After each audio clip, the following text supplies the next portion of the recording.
States of America versus Donald J. Trump, appellant. Mr. Sauer for the appellant, Mr. Pierce for the appellate. Ms. Sauer, good morning. Before you get started, can I just get a couple of things on the record?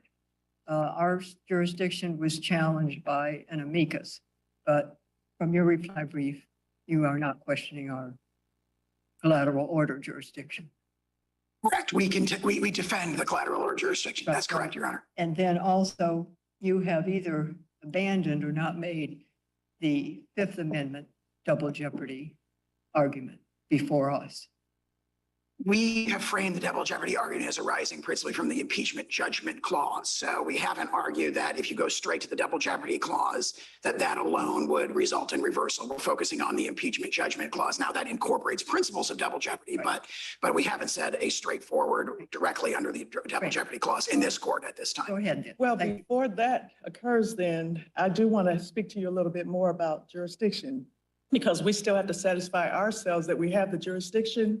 So even though you believe that there's interlocutory jurisdiction with respect to the collateral order doctrine, how do you place that in line with Midland's asphalt case, which specifically says in a criminal case, your jurisdiction needs to stem from the Constitution or be explicit as well in statutory law?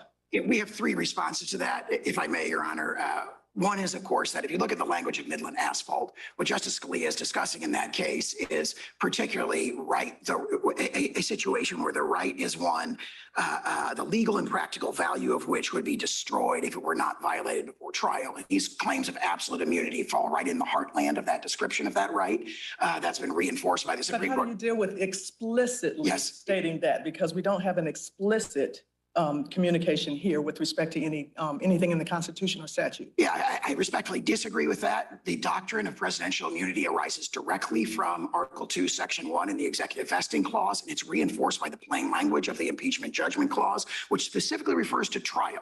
Remember, what Midland asphalt is talking about is situations where the right not to be tried is at stake, and it distinguishes that from the right, the remedy for which is a dismissal of an indictment. So when you're talking about the right not to be tried, we have the clearest and most explicit reference to trial of any of the clauses in which the Supreme Court has found interlocutory jurisdiction. But there have been other circuits that have indicated on the issue of immunity, Midland asphalt still applies. Yeah, not presidential immunity with respect to this court. That's what you're making your distinction. Right. And well, what I would say is this court's decision in Cisneros explicitly says, right there in it, it says most separation of powers claims may not be subject to interlocutory view, but there are some that may. And then it goes on to say presidential immunity arising from the separation of powers, citing Clinton against Jones. So Cisneros, I think, expressly contemplates that there be interlocutory jurisdiction in this sort of claim. And that's further reinforced by the court's subsequent decisions in Rose and Rostentowski, situations where the court said, look, there's a speech and debate claim, and there's also another claim it isn't derived directly from the Constitution, but it's closely akin or analogous to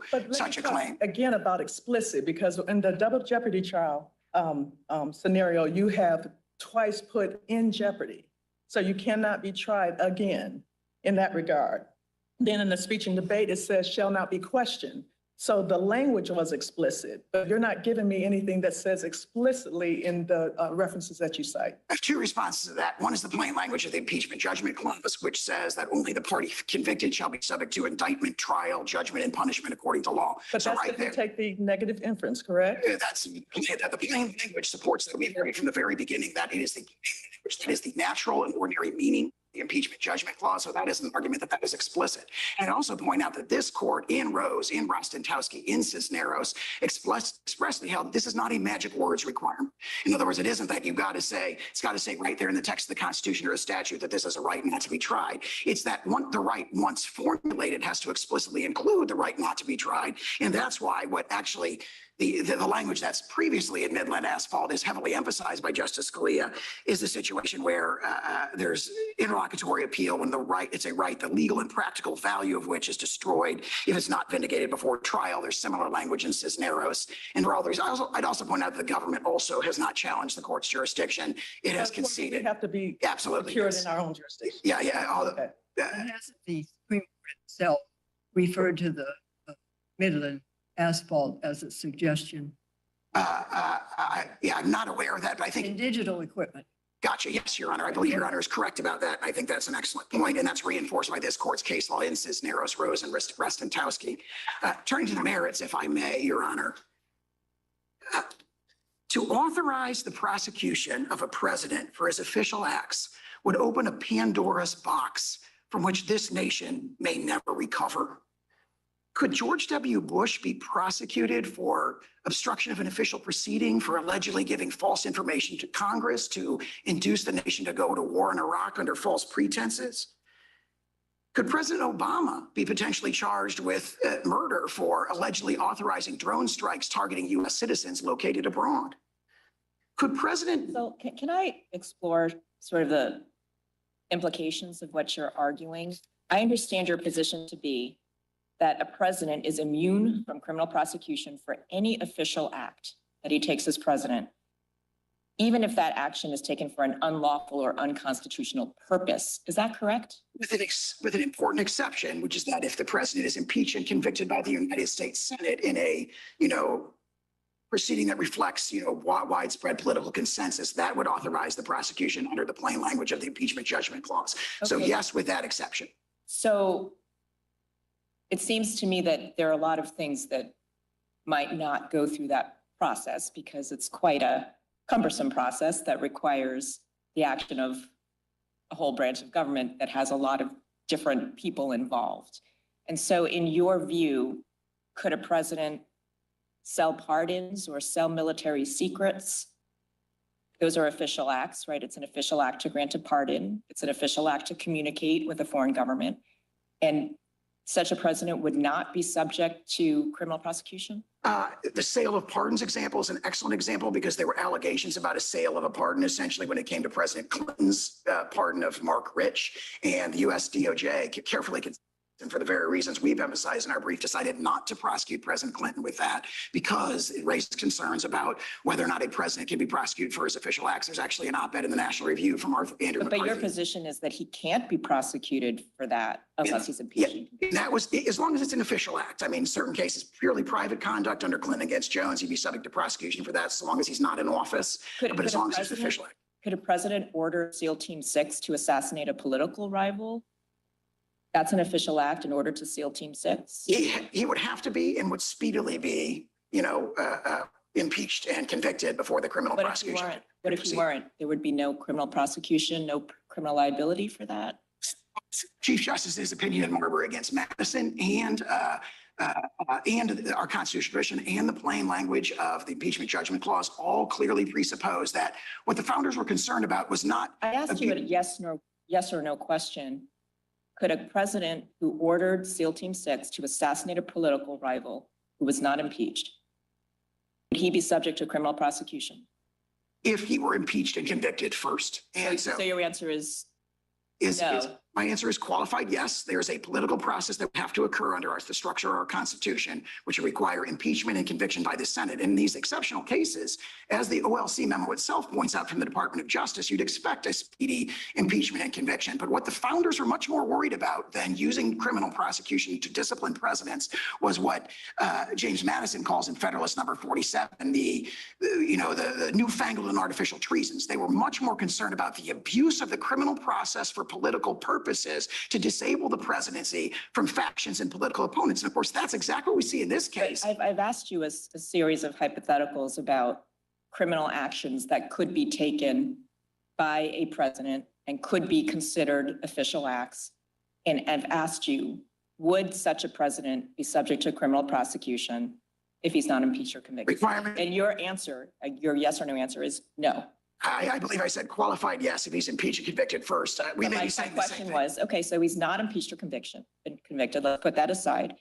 You're saying a president could sell pardons, could sell military secrets, could order SEAL Team 6 to assassinate a political rival.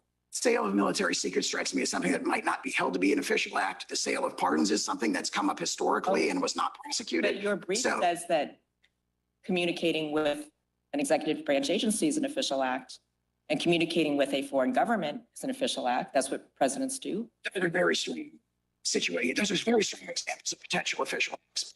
If you look at what Chief Justice Mitchell said in against Madison. He said, rising directly under Article 2, Section 1, that the courts, that the president's official acts are, quote, never examinable by the courts. And he says it like 4 different times on pages 164 to 166. Well, let me ask you about that then, counsel, because your position is, as I understand it, if a president is impeached or convicted, impeached and convicted by Congress, then he is subject to criminal prosecution, correct? That would be a necessary, said to prosecution. Is that a yes? Yes. Yes. Okay, so therefore, he's not completely and absolutely immune, because under the procedure that you concede, he can be prosecuted if there's an impeachment and conviction by the Senate. Very, very formidable structural check against the astonishing and radical action of prosecuting a former president with official acts. Correct, but you're conceding that presidents can be criminally prosecuted under certain circumstances. Specifically, if they're impeached and convicted, I think that's the plain language of the impeachment judgment clause. And isn't that also a concession that a president can be criminally prosecuted for an official act? Because presidents can be impeached for official acts. Under those unique circumstances. Correct. But given that you're conceding that presidents can be criminally prosecuted under certain circumstances, doesn't that narrow the issues before us to, can a president be impeached? Can a president be prosecuted without first being impeached and convicted? All of your other arguments seem to fall away. Your separation of powers arguments fall away. Your policy arguments fall away if you concede that a president can be criminally prosecuted under some circumstances.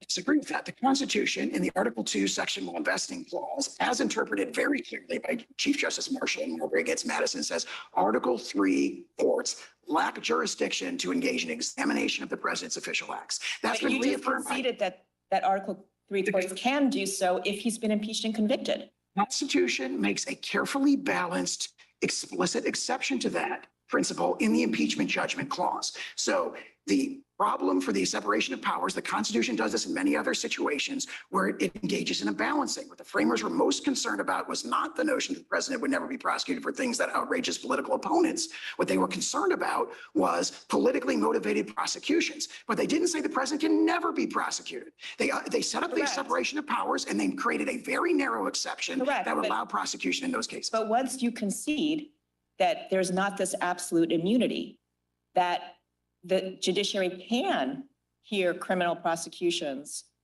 under any circumstances, you're saying there's one specific circumstance, then that means that there isn't this absolute immunity that you claim. I'm not aware of any case or constitutional doctrine that would say the Constitution sets up a very strong principle and it creates a very narrow exception, and therefore the exception just makes the principle vanish. I just disagree. That's with not what I'm asking you. I'm saying that you're coming before us and saying that there is this absolute immunity that is grounded in the separation of powers, that the judiciary can never sit in judgment on what the president is doing. But you're conceding that that's not true because under some circumstances, the judiciary can do that. That's all I'm saying.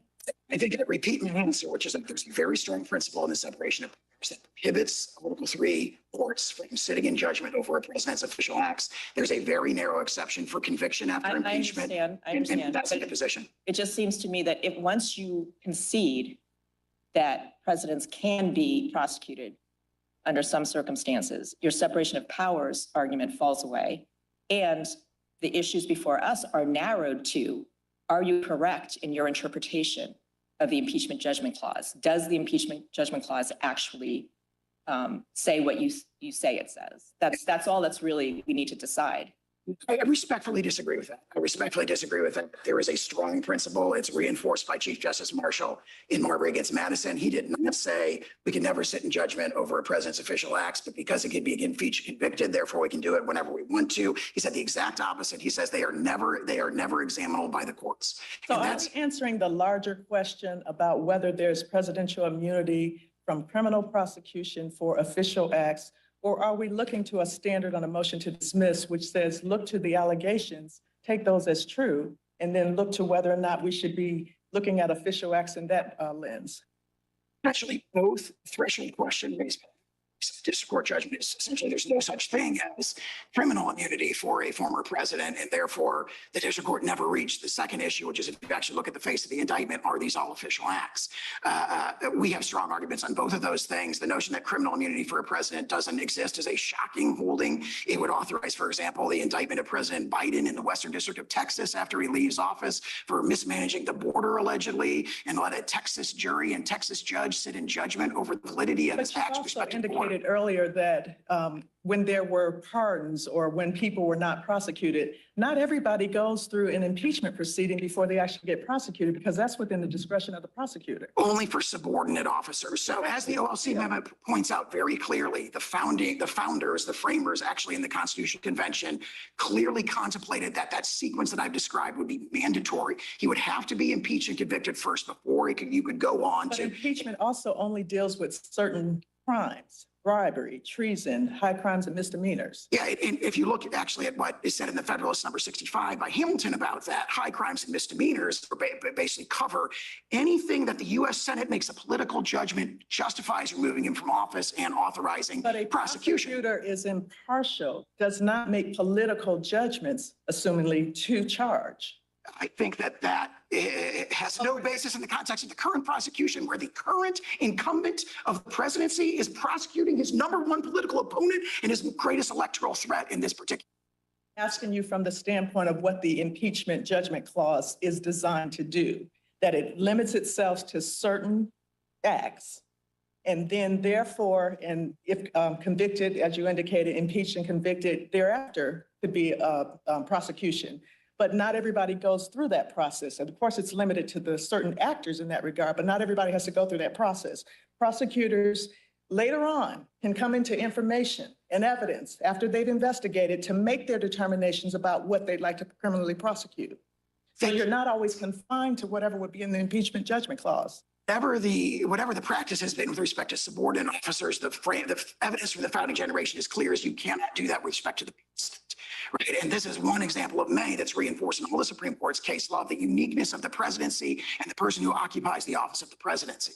So, for example, you get repeated statements in Nixon against Fitzgerald. It's reaffirmed in Trump against Mazars, reaffirmed in Trump against Vance, and so forth about the unique nature of that particular office. But and therefore, why even under Clinton, where there's a deal cut, under President Nixon, where there's pardon given, there's an assumption that you could be prosecuted, because why enter into those particular acts? those examples are examples of purely private conduct. For example, Clinton against Jones makes very clear that the stuff that President Clinton cut an indictment deal about by admitting to certain wrongdoing in exchange for not being indicted was purely private conduct. Nobody has contended that the president's immune from prosecution for purely private conduct. It's the question is, can he be indicted for official acts? And you referred to the pardon of President Nixon. We have two things to say about that. President Nixon was accused of a wide range of purely private conduct. He was facing potential indictment for that at the time the pardon was issued. Back to purely private conduct. If we go to the indictment, they are not alleging purely, they're alleging that this is private conduct, but it's subject to fraud, not official acts. So why don't you speak to that, since you said that we have to look at the broader question as well as the indictment? Yes, Your Honor.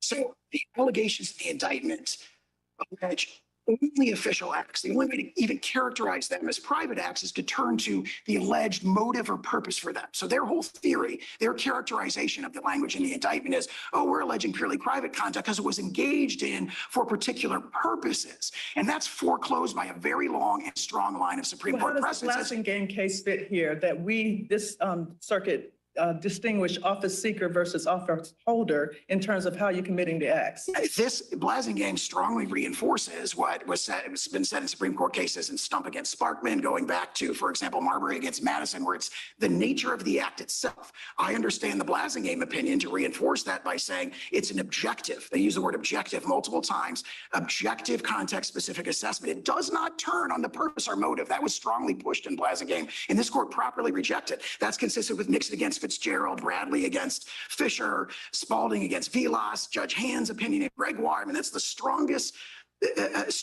principle of law in this context. I'll turn to my colleagues because I've taken up your time, but we'll give you what you need. With respect to the actual indictment, it does not gloss over what, and put it in terms as you're describing. So if we look at the face of the indictment as to what's charged, when it's gone through a grand jury process, unlike the impeachment judgment clause, how do we look at those particular acts as described? Because we have to take those at face value. There's clear guidance on this from Nixon against Fitzgerald, where Nixon against Fitzgerald, the allegation was President Nixon had unlawfully terminated a whistleblower, essentially. And that whistleblower came into court and says, this is not subject to immunity because it was unlawful. And the court said, we're not looking at that granular level of detail, and we're not considering, most importantly, the alleged motive for these acts.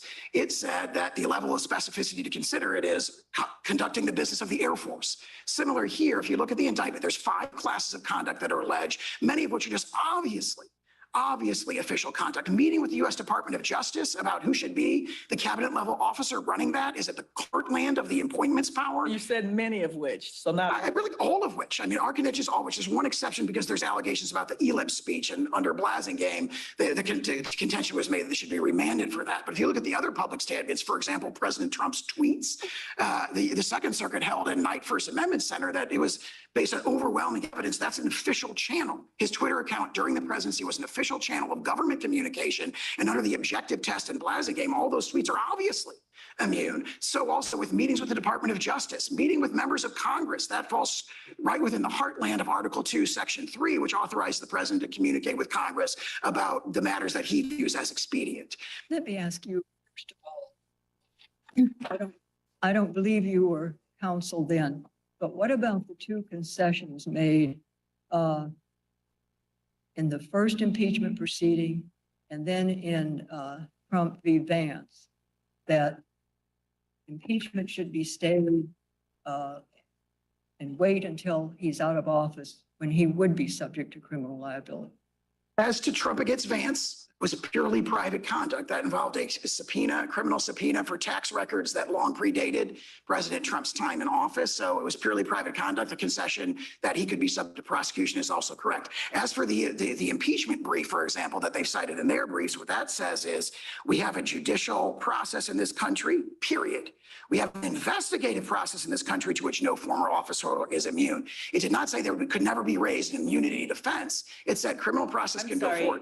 There's a quote in the congressional record in which your client said through counsel, no former office holder is immune from investigation and prosecution. Investigation is what there's no meaning to. Well, that may be true of subordinate officers, but as to the principal officer, the president, he is immune unless he is impeached and convicted. Again, it comes back to the point we made. He was president at the time, and his position was that no former office holder is immune. And in fact, the argument was there's no need to vote for impeachment because we have this backstop, which is criminal prosecution. And it seems that many senators relied on that in voting to acquit. That relies on speculation. Said, I think, statement. The court, I think, lacks the ability to intuit what motivated senators' votes in the impeachment process. What the Constitution says is you must be impeached and convicted. The question that Judge Henderson was asking you was, you took the position, or your client did, during the impeachment proceedings, that there would be an option for criminal prosecution later, and it's in the congressional record. And I guess the question is, what has changed, or why have you changed your position? To agree with that characterization of the statements in the congressional record, I believe there was a distinction between the judicial process and the investigative process. That was in the quote that I just read. In addition to that, whatever concession may or may not have been made there would not have a res judicata effect in this proceeding. These are very different proceedings.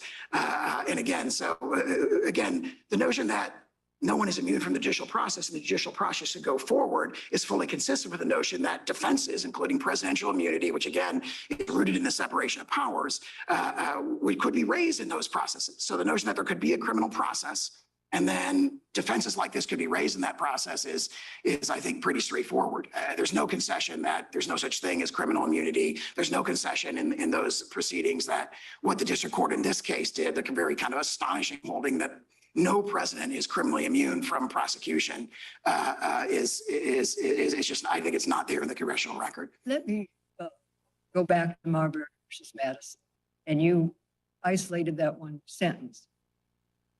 Isn't it true that the progeny of Marbury versus Madison has distinguished between discretionary official acts and ministerial, by which they mean imposed by law. And that it's the latter one in which he can be held liable. And I want you to address both U.S. v. Johnson and the Commonwealth of Virginia, because the first one deals with the speech and debate clause. And the Supreme Court said, in essence, lop off all of the evidence dealing with the speech and debate. He can still be prosecuted, that is, that congressman, for, I think it was conspiracy to defraud the U.S. or something. And then in the Commonwealth of Virginia, you had the judge who had been charged with a crime under which you could not discriminate in picking juries based on race. And my reading of that case is that the language that you isolate in your reply brief, that it could just as easily be done, that is the choosing of the jury, a ministerial act by someone on the street. To me, that means when you have a duty that is imposed by law, picking a jury, they said was ministerial, imposed by law. Whether you're the man on the street, whether you're the president, whether in that case you're the judge, you can be held criminally liable. And that's how I read, if not Marbury, the progeny. That is, you can't stop an official act. You have to say, was it a discretionary official act or was it a ministerial? I agree with that characterization of Marbury. I think that distinction is present in Marbury itself. And I think what I would respond to that is to say, first of all, that extension has never been extended up to the president, and for good reason, because for over 200 years, the courts have held we can't sit in judgment over the president's official acts under any circumstances. So, for example, Mississippi Not against criminally, Johnson. though. Not criminally. We don't have any criminal. That's correct. It's never arisen until this case. That is absolutely correct. But if you look at every civil context, what they've said, you keep in mind that what Chief Justice Marshall says is never examinable. Never examinable. So there would be no judicial proceeding where you could say the president did this and we're going to sit in judgment directly over that. That's reinforced by Mississippi against Johnson, by Swan against Clinton from this court more recently, where the courts hold that we can't even enjoin or even really enter a declaratory judgment directly against the president for his official acts. Whereas the distinction between ministerial and discretionary has been held totally with respect to subordinate officers, and that goes all the way back to Marbury. However, if you look at the indictment in this case, nothing that's alleged against President Trump could remotely be described as ministerial. I'm not aware the government has ever argued that. If you're talking about, responding to widespread allegations of fraud, abuse, and misfeasance in a presidential election, trying to find how to respond to that in a manner that's in the national interest, matters of that nature are not ministerial at all. So even if that distinction goes all the way up to the president, so to speak, it wouldn't save the indictment here. Why isn't it ministerial when his constitutional duty to take care that the laws be faithfully executed requires him to follow those laws, every one of them? Yeah, I mean, nothing. I mean, I would say that the take care clause, carrying out one's duties in the take care clause, are inherently discretionary. An example of a ministerial act, for example, in Marbury against Madison, is like delivering a seal when you're requested, because there's a separate statute, right? What they emphasize is there's a separate statute. The Secretary of State had kind of these two hats on. He was, on one hand, a direct agent of the president, and in that, this could never be examined by the courts. On the other hand, the original statute had posed all these like purely ministerial duties that had to do with record keeping and delivering documents. Like if you got a land deed that's got a seal on it and person asks for it, where there's no discretion at all. When you're talking about the take care clause, there's no statute that could impose on the president a mandatory duty to engage. I mean, the notion that when the president's meeting with the Department of Justice, for example, saying, hey, we should investigate and enforce federal fraud statutes, the notion that that's ministerial strikes me as insupportable. Well, I think you're missing what I'm asking, which is, I think it's paradoxical to say that his constitutional duty to take care that the laws be faithfully executed allows him to violate criminal laws. Now, we're at the motion to dismiss stage. the government has charged the specific criminal laws, we have to assume they're true. I mean, my response to that, I think, would be to emphasize what Chief Justice Marshall said in Marbury, which is that they can never be examined by courts. That naturally But I includes a thought- criminal proceeding. But I thought you agreed with me that we've gotten beyond Marbury in the sense that official acts has been subdivided into discretionary and duty-bound or ministerial. And in the ministerial or duty-bound, at least with respect to even legislators and judges, they have been held criminally liable. And that's in the face, at least with respect to the legislators, of an explicit constitutional privilege. Yeah, I don't view United States against Johnson and even Ex parte Virginia as resting on the ministerial versus discretionary distinction. I think what Johnson says is, it doesn't say, hey, when you were doing these other things, they were ministerial. What it says is these were not legislative acts, right? And so it draws a distinction between legislative and non-legislative acts. So also, I think that's the right reading of Ex parte Virginia. They go on to say judicial act. In other words, the argument that picking a jury, I don't even believe they use the word, to my recollection, ministerial. They say that Because they were criminal acts. They were criminal acts. Picking the jury based on race is a criminal act. And whatever Johnson did, I think it was the very same statute, fraud against the United States, that is before us today. again, I would say that the distinction in those cases is between, in the judicial case, Johnson, legislative case, Johnson, is between legislative acts and non-legislative acts. The distinction in Ex parte Virginia is between judicial acts and non-judicial acts. That phrase is used. And here, the distinction is between presidential acts and non-presidential acts. And everything that's alleged in the indictment is a presidential act. Your Honor, I see. Also, Go ahead. May I? There are a number of precedents or cases in which the Supreme Court has reviewed actions by the president.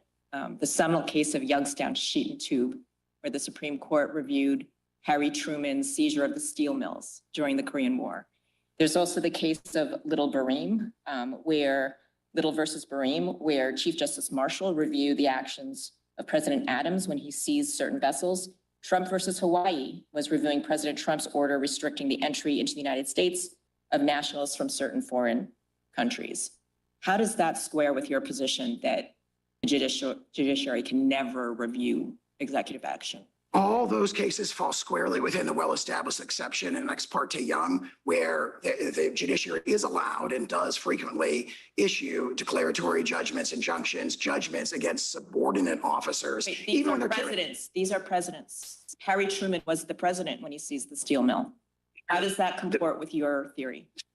In that case, was an injunction against the Secretary of Commerce, not against the president. This court has reaffirmed very recently that you cannot issue an injunction directly against the president. The court has no jurisdiction to do that. Cannot enter. It strongly indicates in Newdow against Roberts that the court can't even enter a declaratory judgment. Can review presidential action if, on paper, they direct their judgment to a subordinate officer. Is that what you're saying? Because these are presidential actions. The court can definitely enjoin the actions of subordinate officers that violate the Constitution. That is Ex parte Young. All the cases fall within the I'm asking you a different question, because these are presidential decisions, presidential actions. And you're saying that the court can review presidential actions as long as when they issue the judgment, they issue it to a subordinate. in direct context. They can't directly sit in judgment over the president's official acts. It's been established for over 2 years. You're using the impeachment judgment clause essentially as a negative implication with respect to that the civilian officer or president, of course, has to be impeached and convicted and then nevertheless thereafter. If there is an acquittal, how are you using it in that regard? Because sometimes, and particularly in this case, the acquittal can arise from lack of jurisdiction, not actually trying the merits of the case.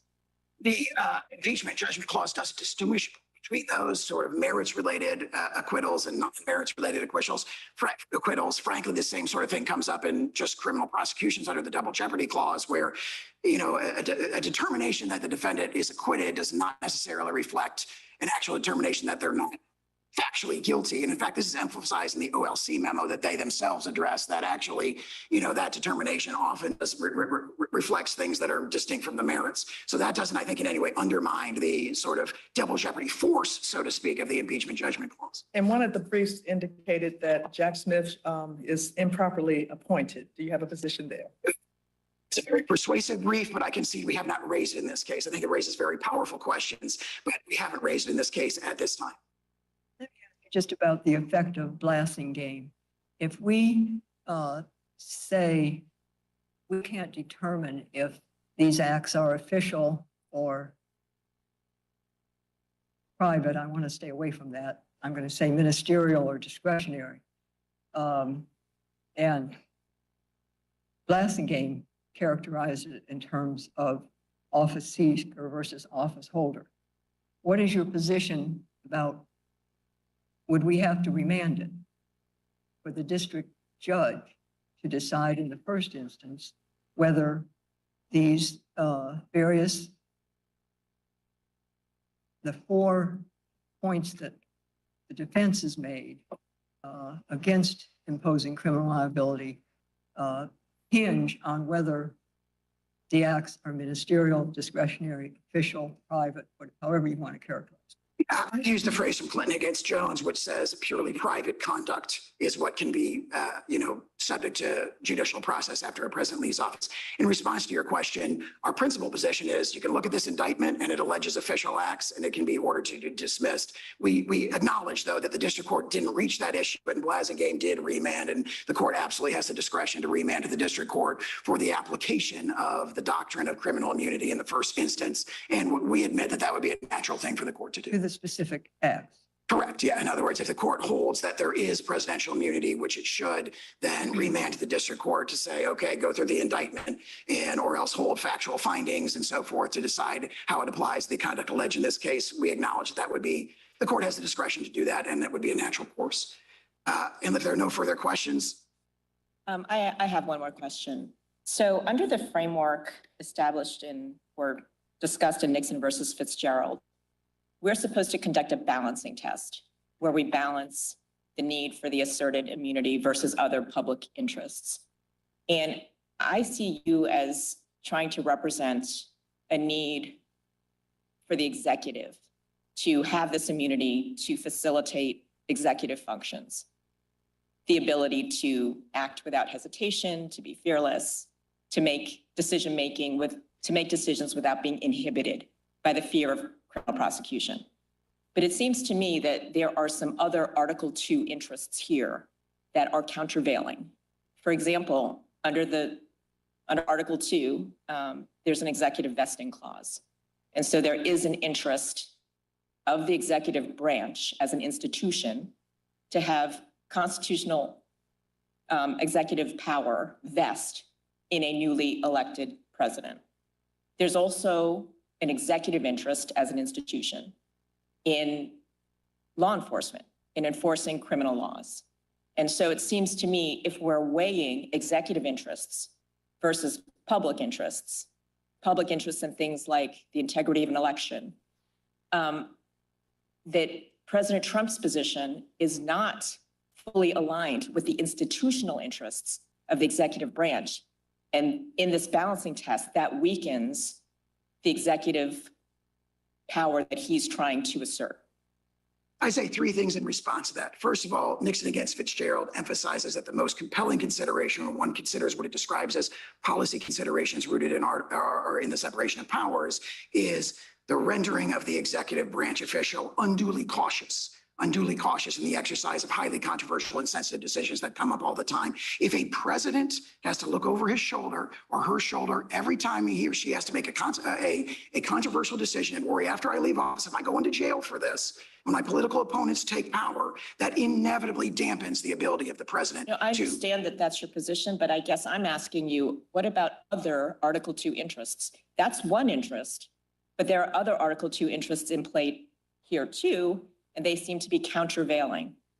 The interest in executive vesting, the interest in law enforcement, those are also executive branch interests. And how should that affect the analysis? Those, to the extent the court conducts a balancing, our principal positions, you can go back to Marbury versus Madison and adopt a categorical rule, which is also referenced in Nixon against Fitzgerald. But to the extent the court reaches the balancing of policy considerations, those are decisively outweighed by the sort of republic shattering consequences of subjecting our chief executives in an endless cycle to prosecution once they leave office. The founders were very much against that. They were deeply concerned with that. You see that in Hamilton's writings in Federalist 65, 69, and 77. You see it reflected in Madison's concern about newfangled and artificial treasons in Federalist 47. And that is the original meaning of the Constitution.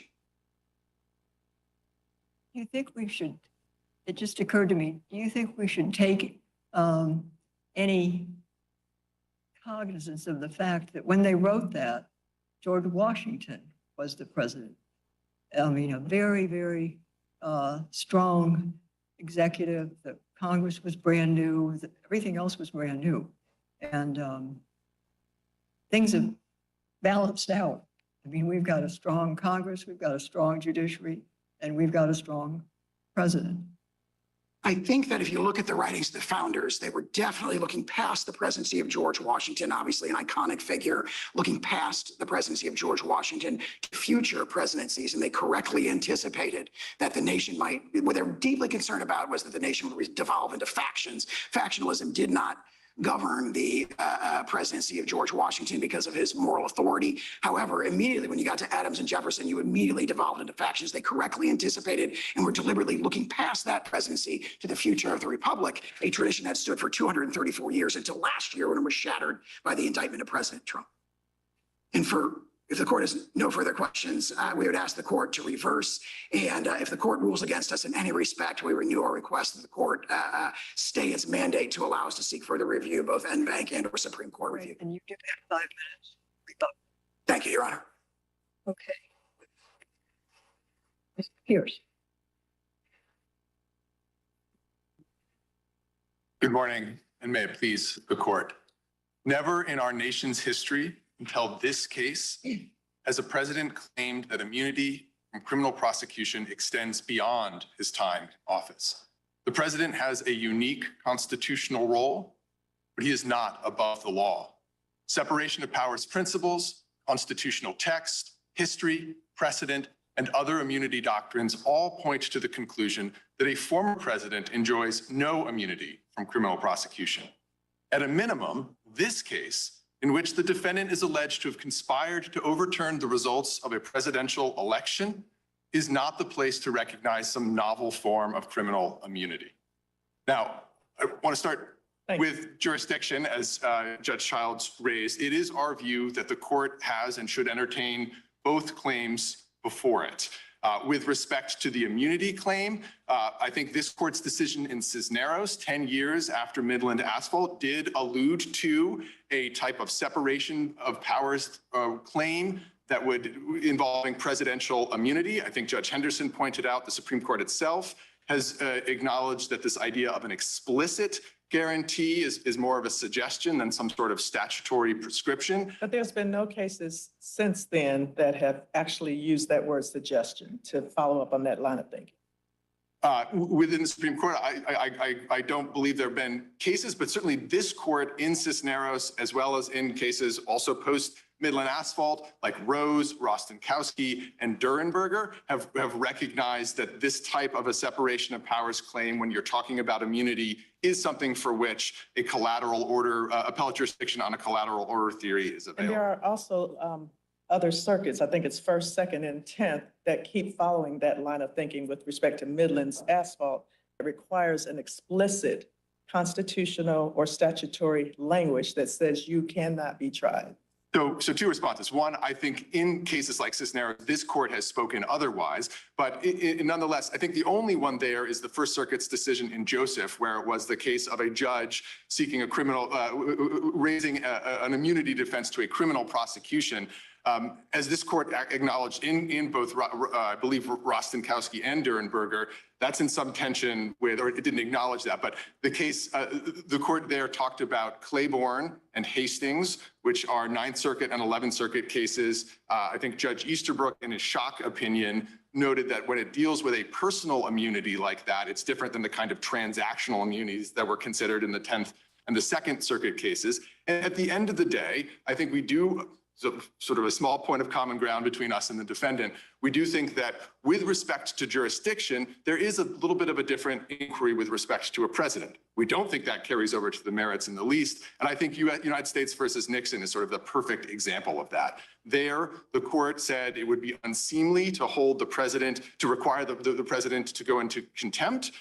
Nonetheless, reaching the merits, of course, rejected President Nixon's absolute executive privilege claim and required that the— You don't see a distinction on the civil versus criminal context, because the cases I'm referring to are civil, criminal cases. So I don't, and Rose said as much here when talking about civil and criminal with respect to speech or debate. And again, I mean, I know this Nixon versus Fitzgerald is a civil case, and we strongly disagree that it should be applied here for many of the reasons that Judge Pan set out. But I do think with respect to the immunity, again, given the language in Rose, that would supply basis for this court to entertain the immunity claim.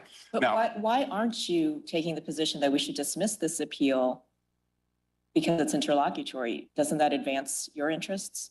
Our interests are twofold. One, as in United States versus Nixon, it is doing justice. And then a second is indeed to move promptly to satisfy and vindicate the public's and the defendant's interest in a prompt resolution of this trial. But doing justice means getting the law right. And it's our view that even if a dismissal on jurisdiction might move this case faster, actually empirically that's hard to know, we just don't think that's the right analysis here on either immunity or the second claim. So we have a line of cases, including Kramer versus Gates and American Hospital Association versus Azar.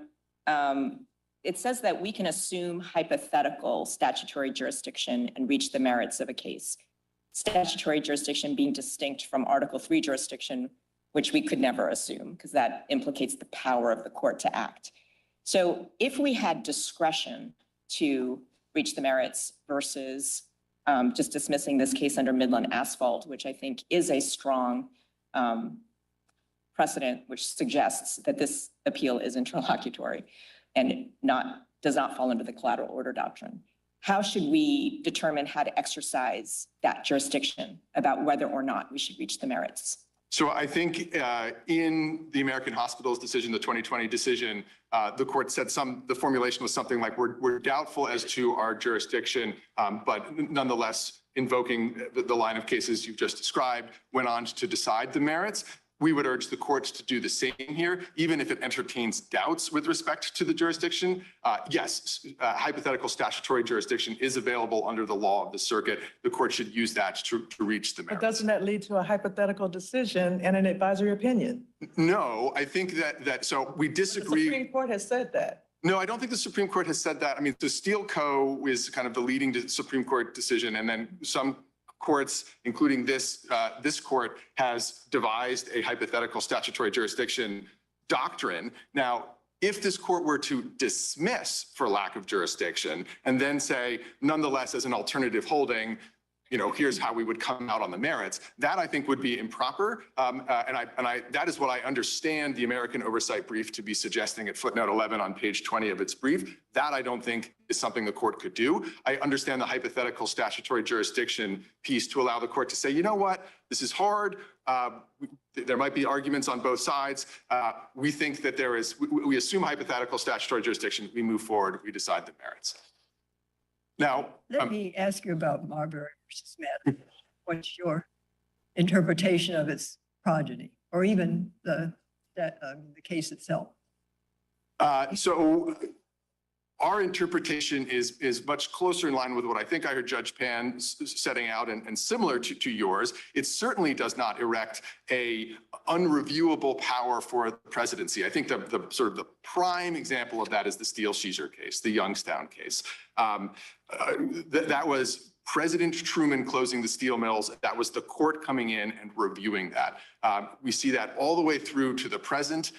And so it's hard to see any world in which the court just says, you know, we can't intervene here. We do see, I accept the court's, Judge Henderson, the distinction between sort of ministerial and discretionary acts. Compliance with the law is not some sort of discretionary call, right? It is something that I fully endorse or agree with the idea of the paradox of a president, on the one hand, having the Article 2 take care responsibility, and on the other hand, sort of seeing the law as compliance with the law as optional.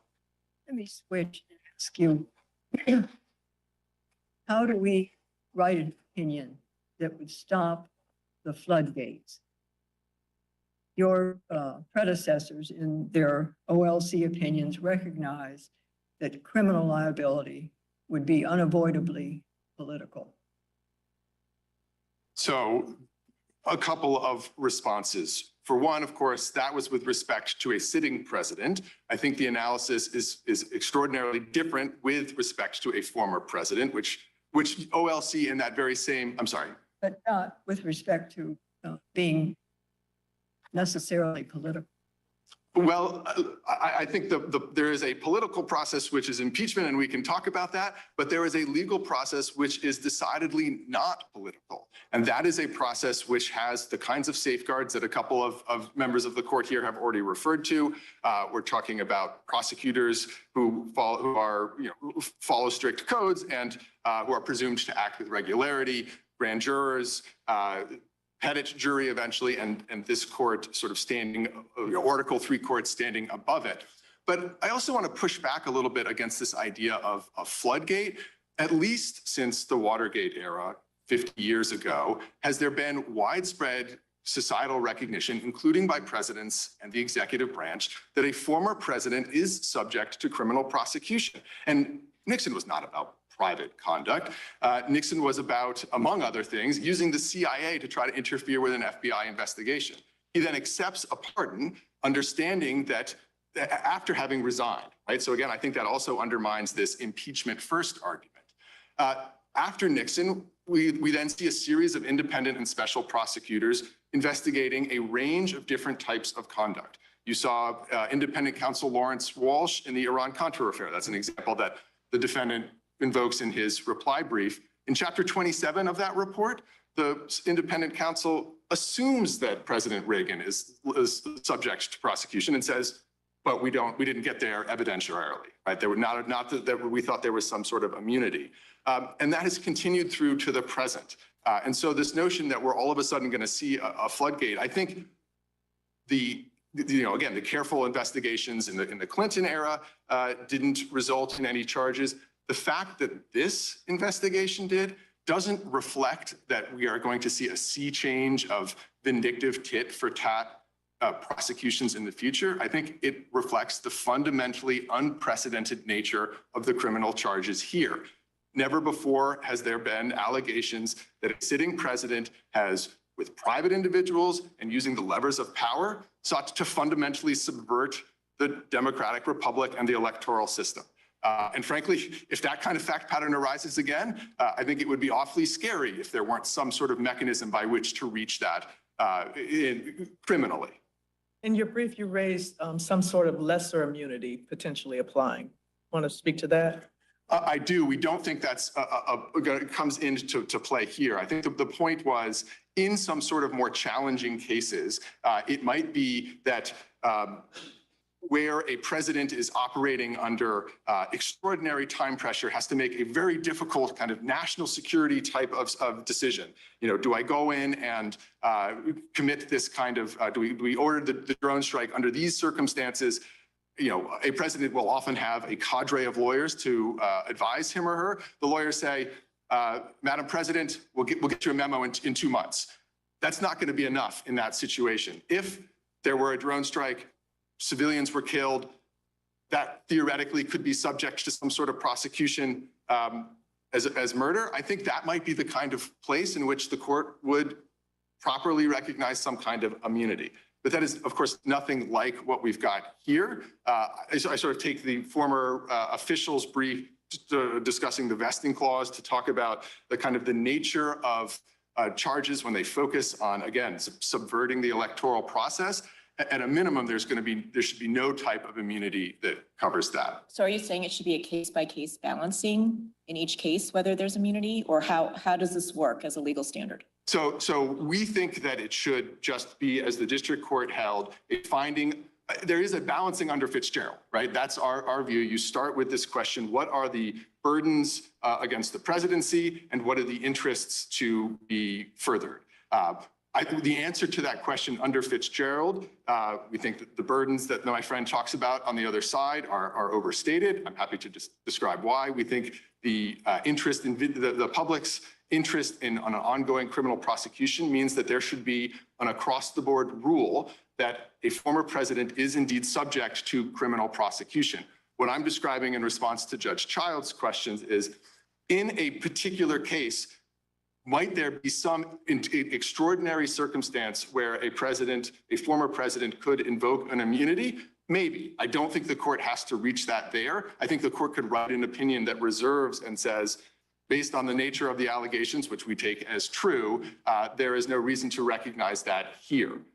And so I don't think it needs to be a case-by-case analysis, but I think the court can reserve that type of question to the extent it gives one pause about a president in future situations. To that end, can you answer the question I posed earlier to your opposing counsel about, are we to look at the broader question that was dealt with by Judge Chutkan with respect to presidential immunity, absolute immunity for no criminal prosecution of official acts, versus looking at this indictment and accepting as true the allegations that it brought there, or both? So we have a strong preference that the court adopts the former view and looks at the question in the way of, as the district court did, which is to say, based on questions of separation of powers, of constitutional text, history, precedent, is there in fact immunity for a former president?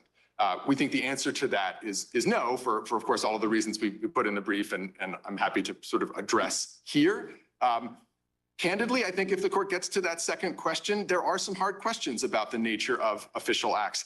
And frankly, as I think Judge Pan's hypothetical described, I mean, what kind of world are we living in if, as I understood my friend on the other side to say here, a president orders his SEAL team to assassinate a political rival and resigns, for example, before an impeachment? Not a criminal act. President sells a pardon, resigns, or is not impeached? Not a crime.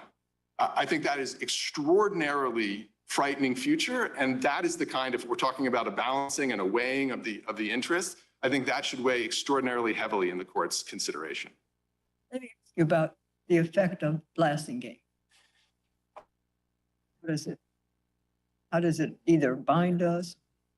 How is it persuasive for us? So I think it formally has no application at all, because of course, very early on in the opinion, the court says we're not dealing with any questions of immunity in the criminal context. I tend to agree with my friend on the other side that in many respects, it does reinforce the nature of the Fitzgerald civil outer perimeter standard. It says you don't look at intent or you don't look at purpose. Context plays a more important role than often the content of communications.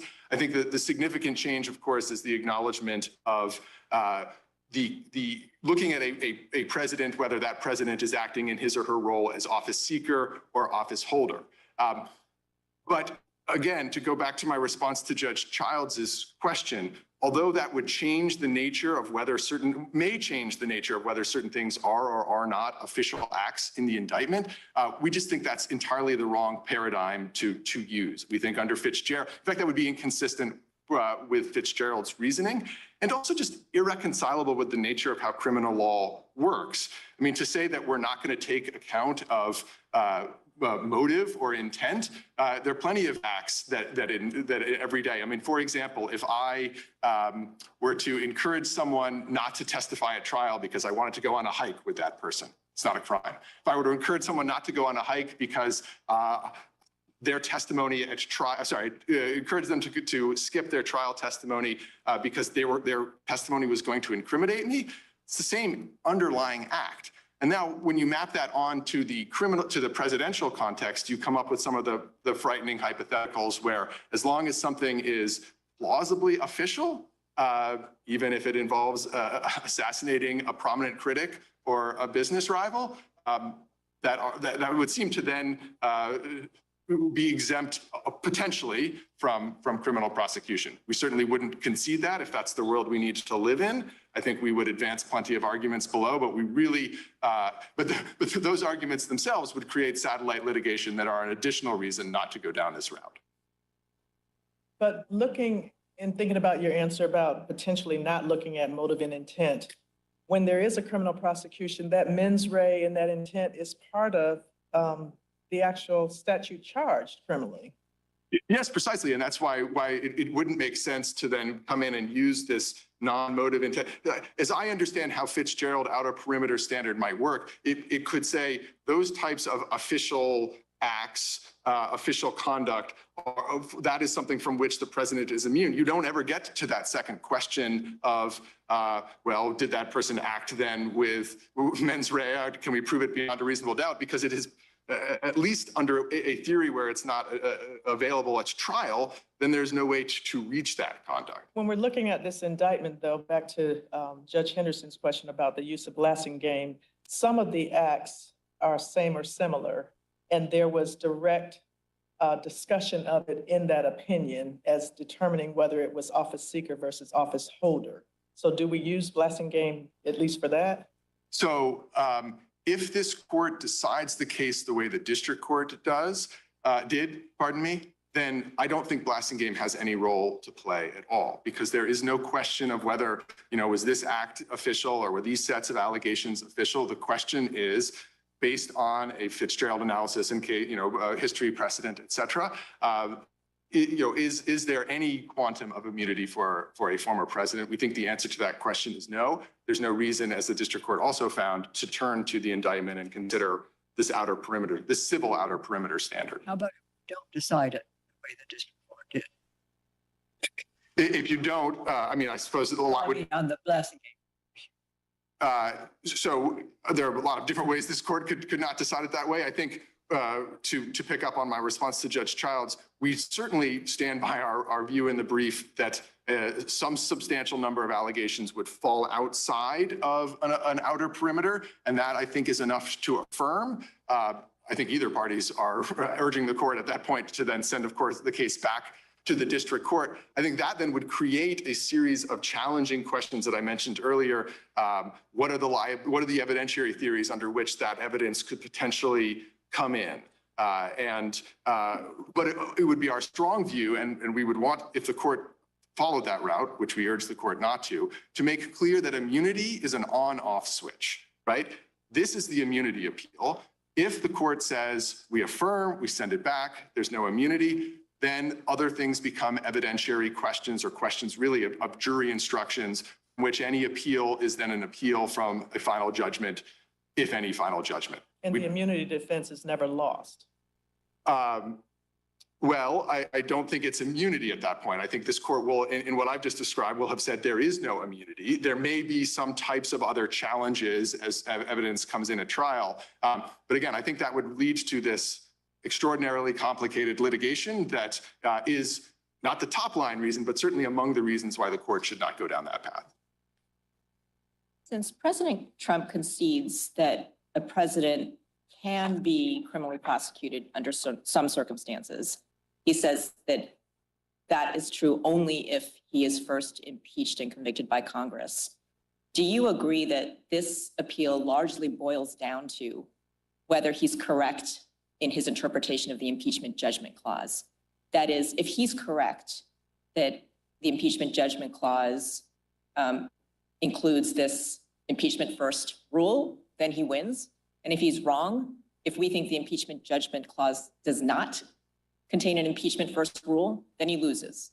So I think that's basically right. I mean, the defendant's theory over the course of this litigation has evolved a bit. And I think now before this court, I understand the argument to be principally sort of the principal submission to be, as you've just described, this, what we call in our brief, the conditioned precedent argument, that there is only liability, criminal liability for a former president if that president has been impeached and convicted.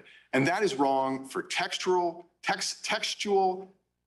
structural, historical reasons, and a host of practical ones, one of which I'll start with, again, to just amplify the point. It would mean that if a former president engages in assassination, selling pardons, these kinds of things, and then isn't impeached and convicted, there is no accountability for that individual. And that is frightening. Now, to go back to some of the textual and historical and structural, my friend on the other side sort of suggests this is what the founders were talking about and this is what they were worried about. I think that's entirely an inaccurate representation of the founding era history. There's basically no discussion of the impeachment judgment clause, which I take the defendant's principled textual argument to be. What the impeachment judgment clause did was two things, as the district court described, right? It constrained the sanctions that Congress could place on an impeached and convicted officer, not only a president, any kind of officer, to removal or disqualification. And then it made clear that that impeachment did not impose some sort of preclusive bar on subsequent criminal prosecution.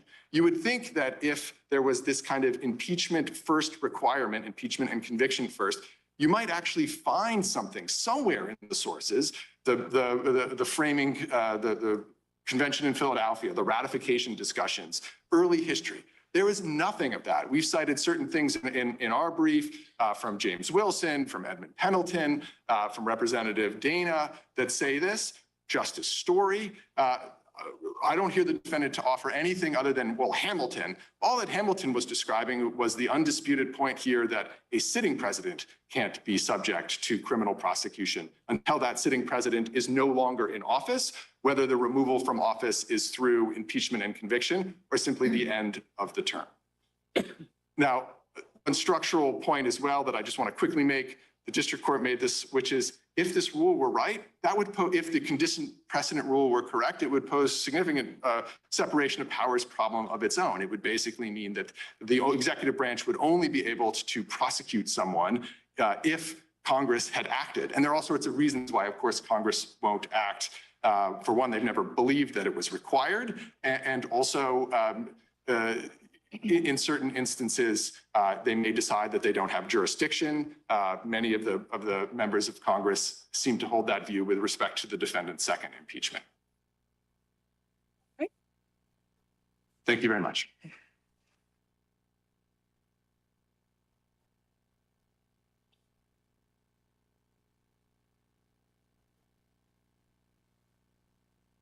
Yes, go ahead. Thank you, Your Honor. And in my limited time remaining, I just want to make 3 points to the court in response to the opposing counsel's argument there. One is that the opposing counsel used the phrase above the law, saying that an immunity doctrine for criminal immunity would place the president above the law. I would just direct the court's attention to what the Supreme Court said in Nixon against Fitzgerald in the context of civil immunity. They described the allegation that immunity sets the official above the law as, quote, rhetorically chilling, but wholly unjustified.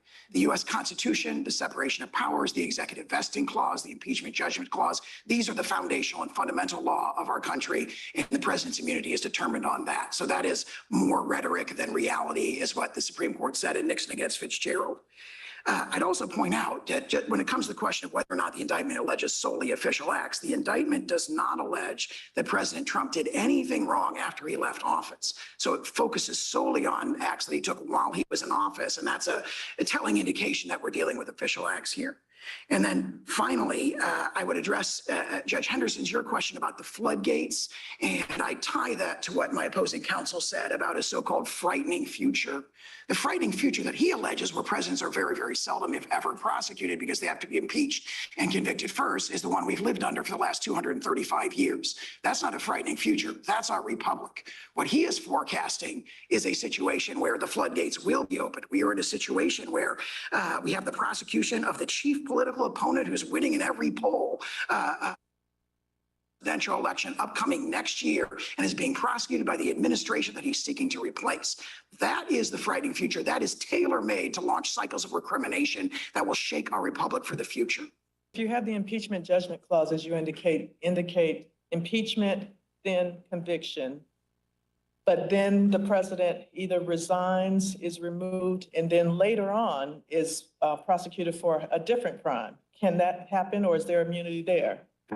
Not sure I understand the hypothetical. Could you say it again? I apologize. Just indicating that if you're resting on that there must be impeachment and conviction, and it's for one set of crimes, but then later on, the president either is removed from office or resigns, and later on, there's a prosecution for something different. Is there immunity for that later crime? Yes, I think that's the better reason. Obviously, it's not presented in this case because we have a close match between the conduct, the underlying conduct or transaction occurrence that's alleged in the articles of impeachment, of which there was an acquittal, right? Which is the strongest case for double jeopardy, and between the facts alleged in the indictment. But if there were like an unrelated prosecution, Because yeah. you just made a statement about he's only being prosecuted for crimes while in office. And so that's why I'm asking about leaving office and then thereafter being prosecuted for something different. To be under the plain text of the Constitution, the best reading would be he has to be impeached and convicted for the thing that he subsequently prosecuted. So if he were impeached, convicted, and removed from office, and they charge him with another official act that was unrelated to the impeachment, I think that what Chief Justice Marshall says in Marbury would still govern. I think that's obviously it's not presented in this case. The court doesn't have to decide it, but that'd be my answer. So I just want to confirm, your position is if President Trump had been convicted after his impeachment trial on incitement of insurrection, if he'd been convicted, then this prosecution would be entirely proper.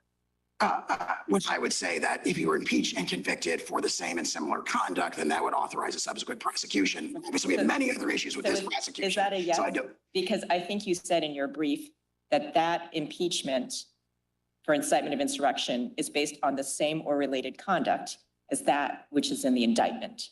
Yes, I agree with that. So if he had been convicted by the Senate, then this prosecution would be entirely proper, correct? Well, I would not phrase it that way because there's lots of other problems with this prosecution that we've raised in extensive pleadings to the district court. He could be prosecuted. Under the impeachment judgment clause, if he had been convicted by the Senate when he was impeached for incitement of insurrection on same or related conduct as what's in the indictment, then this prosecution would be properly brought.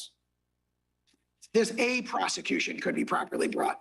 This prosecution, which has tons of other problems with it. I just want to be very clear about that. I'm making any concession that this prosecution is. All right, let me try one more time. Under your interpretation of the impeachment judgment clause, if President Trump had been convicted when he was previously impeached on same or related conduct as that which is in this indictment, the government could properly prosecute him for that same or related conduct. Yes or no? Potentially, provided they qualified with all kinds of other legal doctrines that are violated in this case. So I admit that a I'm only prosecution could asking be. you under your interpretation of the impeachment judgment clause, is that proper? Is that allowed? And I stand on my prior answer. I think we're agreeing. I understand there might be other reasons why you would challenge this prosecution. I'm saying based on your interpretation of the clause, this prosecution would be properly brought. Again, I would not say this prosecution, be very clear about that. But it's a prosecution based on same or related conduct. This prosecution, which has many other issues related to it, what I would say is that the impeachment judgment clause authorizes the prosecution of a president who's been impeached and convicted by the Senate, which President Trump. All right, we'll make it a hypothetical. Say a president was impeached and convicted on a charge of incitement of insurrection that is under the same allegations as a criminal indictment. He's convicted. Then the government could bring a prosecution for the same or related conduct, correct? Don't disagree with that. Okay. That's correct. And then that means that the conduct that's same or related, even if it's official, he could be prosecuted for it, correct? If you're convicted. Correct. Okay, thank you. But my question goes to after the fact, and the reason I say that, even though you're challenging that these actions are only occurring while president, the district court's decision was that there is no presidential immunity from prosecution for official acts. It doesn't put a time frame in there. And so that's why I'm going to beyond your investigation, your prosecution might not come until later. after the president has left office. So are you telling us that we are limited to a time frame in answering this question? I think the time frame is set forth by Chief Justice Marshall against Marbury against Madison when he says never examinable by the courts. So unless there is that one gatekeeping incident that has to occur, which is impeachment and conviction, the official acts, the court has no jurisdiction to review them under the separation of powers and the executive vesting clause. But that also assumes that an impeachment proceeding occurred. If there is not one, because we discussed earlier that not all officials go through that process. Absolutely. That's a judgment call as to whether that process would even be brought. I would say we have two arguments that reinforce each other. So if there's no impeachment ever and no conviction, then the official acts are immune, period. Further, the impeachment judgment clause incorporates a doctrine of double jeopardy that prohibits it, especially in the case of acquittal. So those are reinforcing doctrines that are set forth in the Constitution. If there are no further questions, we'd ask the court to reverse. All right, thank you.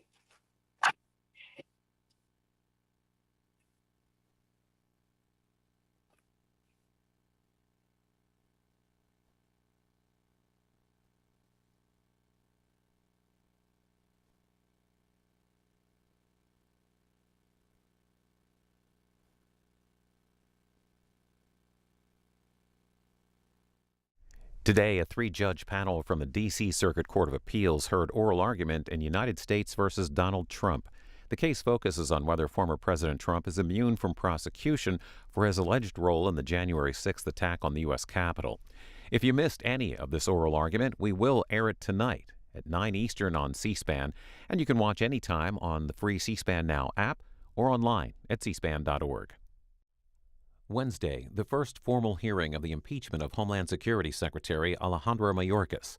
Live coverage of the House Homeland Security Committee begins at 10 a.m. Eastern on C-SPAN 3, C-SPAN Now, our free mobile video app, or online at cspan.org.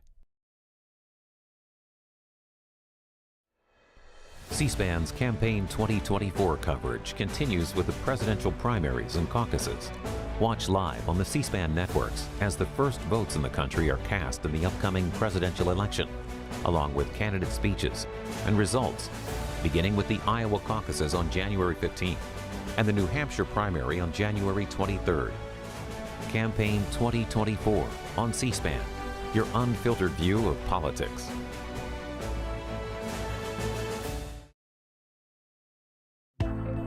C-SPAN Now is a free mobile app featuring your unfiltered view of what's happening in Washington, live and on demand. Keep up with the day's biggest events with live streams of floor proceedings and hearings from the U.S. Congress, White House events, the courts, campaigns, and more from the world of politics, all at your fingertips. You can also stay current with the latest episodes of Washington Journal and find scheduling information for C-SPAN's TV networks and C-SPAN Radio, plus a variety of compelling podcasts. C-SPAN Now is available at the Apple Store and Google Play. Scan the QR code to download it for free today or visit our website, cspan.org/C-SPAN Now. C-SPAN Now, your front row seat to Washington, anytime, anywhere.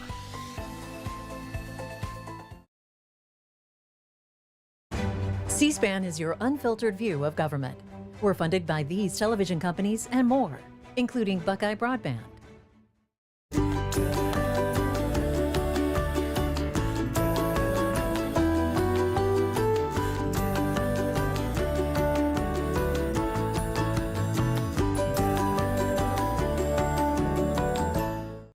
Buckeye Broadband supports C-SPAN as a public service, along with these other television providers, giving you a front row seat to democracy.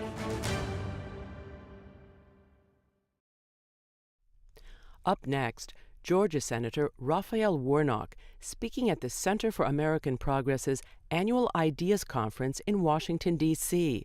He discusses what he